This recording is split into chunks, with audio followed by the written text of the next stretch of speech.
Malgré les canons à eau, les gaz lacrymogènes et même les balles en caoutchouc, ces Birmans continuent de défier la junte. La loi martiale a été instaurée, les menaces de représailles édictées. Le couvre-feu, le blocage des routes et des ponts, l'interdiction des rassemblements de plus de 5 personnes n'y changent rien. Partout dans le pays, les Birmans multiplient les défilés dans les rues, bien décidés à ne pas laisser se refermer la parenthèse démocratique ouverte il y a 10 ans. On ne pense qu'au coup d'État, quand on mange, quand on travaille et même quand on se repose. Face au mouvement de désobéissance civile, le commandant en chef de l'armée birmane Min Aung Hlaing a pris la parole pour la première fois depuis le putsch du 1er février.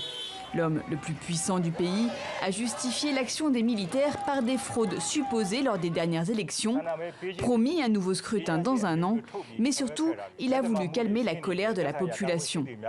Je veux demander à tous les citoyens de participer avec nous en donnant la priorité aux faits et aux vérités plutôt qu'aux sentiments.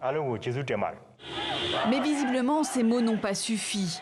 Le visage du chef est barré sur les banderoles. Critiquée à l'étranger, la dirigeante Aung San Suu Kyi, elle, reste très populaire parmi les Birmans.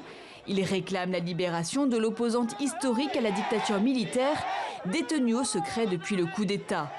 Et devant le siège de son parti, les militants relaient son appel à résister. Je ne veux pas que les gens soient blessés, mais au vu de la situation actuelle, on n'y arrivera pas sans que le peuple se batte jusqu'à la fin. C'est le 4e jour de mobilisation massive. La tension monte, le risque de répression est réel.